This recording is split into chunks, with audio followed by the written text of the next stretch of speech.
Thank you very much for inviting me. Well, thank you for being here. I love this book because I think the book is both, it's very practical, and you get all of the ideas in the book, but then you get the CD at the end that helps you actually take the method and begin applying it right away. So, bravo. You did a great job. Much.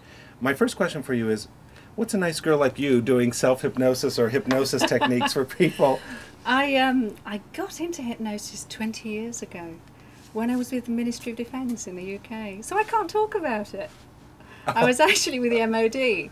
I was helping families, army families. They were very young, they had lots of problems, and I was introduced to hypnosis. I was taught it by the ministry, and X number of years later, here I am in full-time practice and loving every minute of it. Oh, that's so interesting. So you do have a full-time practice. I do, yes. In the UK. In London. In London. Well, maybe the first question for people who are tuning in right now and don't know anything about it, what is hypnosis?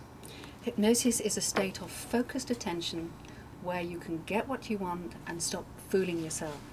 Because that's the most important thing. Most people know what they want, but they fool themselves about how they can go about getting it. They think, oh, I need a gym membership, I need to do this, I need... that. You have everything you need already to make the change. And that's one of the things I think is really key to the program. Everything you need to know you already have, but the program helps you apply that knowledge and stops you tricking yourself in the process. I feel like you take hypnosis off the gimmicky stage show and bring it into just a very normal, natural thing everyone can do. I see it as a completely normal, natural thing. Consciousness is a continuum, being profoundly asleep or being highly alert, and hypnosis fits somewhere in there. Anybody who watches adverts on TV, they've been hypnotized. Anybody who's been in love, they've been hypnotized. Anybody who's driven along a road and thought, gosh, I'm much further than I thought I should be, they've been hypnotized. And you hypnotize yourself. So when we watch those infomercials late at night, that is... danger. Danger. That's why I own so many useless products. I think it's always important to pay attention to how authors begin and end their books, because they want to begin it in the most important way and they want to end it summing up everything. And on page 1 of your book, paragraph 1, you say, the very first words of the book, follow 20% of the suggestions in this program and you will lose weight and maintain that weight loss forever and without the struggle. What did you mean by that 20%? Okay. There's a thing called the 80-20 rule. When we go out there and we do all sorts of different things in life, we don't know what's going to work. And out of the things that work, it's usually around only 20% of the things that we do that really make the major changes happen. So you can read all the way through the book and think, that's not for me, that's not for me. That is for me. That's not for me, that's not for me. You'll pick out the things, you will pick out the 20%, your 20%.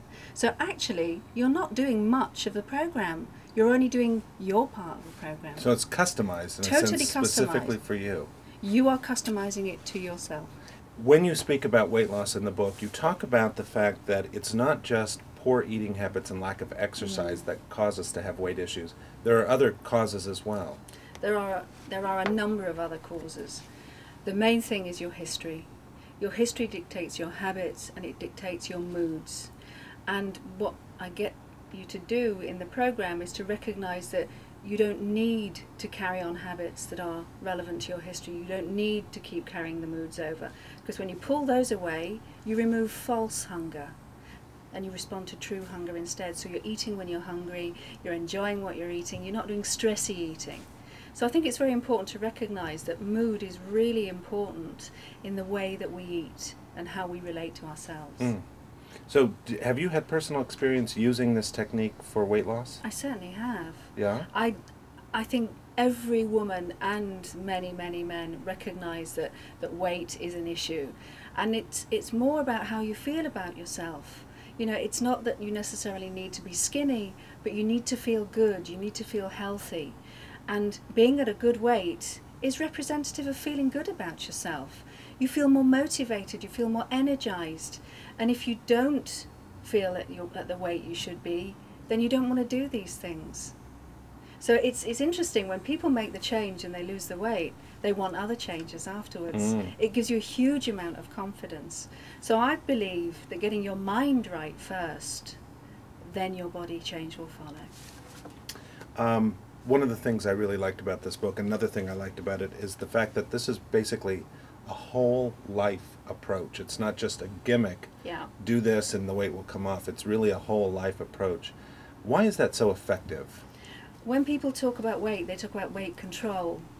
And for me, the most important word there is control.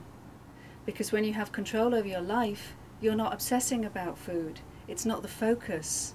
And you can actually make changes in a very positive way. Well, let me just pick out this piece that jumped out at me.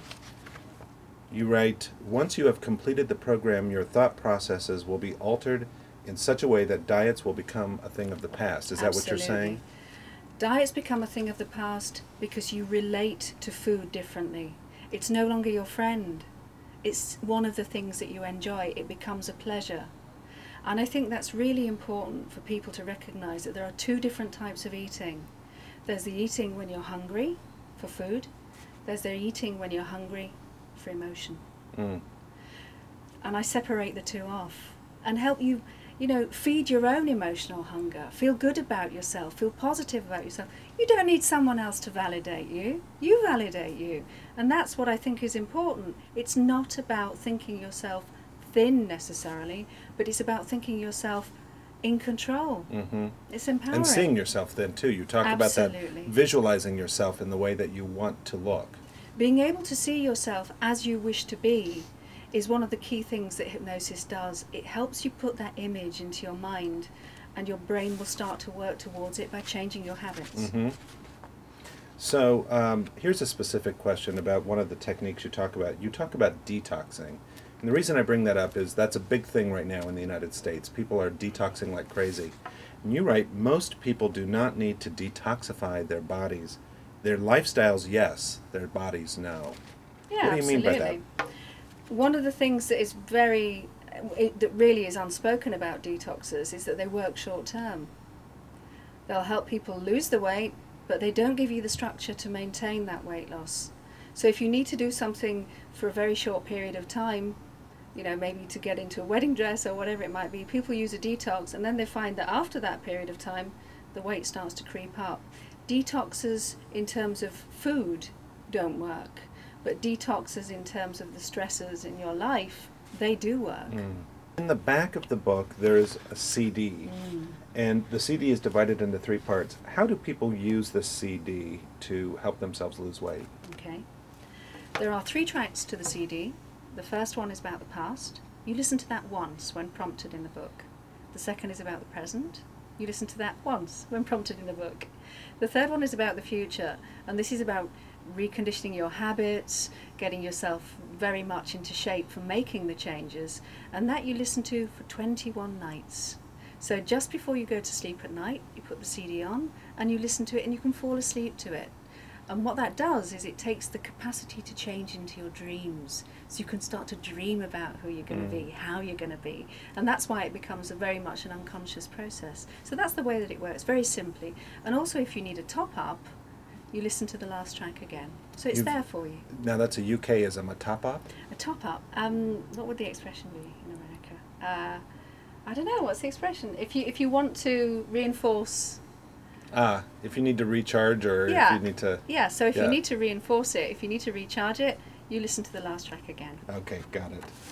So thank you, Ursula, for being with us and talking with us today about your book, You Can Think Yourself Thin. This is a great book, and I would like to encourage you to stay and watch the next segment where Ursula talks more about the ideas about hypnosis and weight loss and how we can choose the kind of life experience that we would like to have.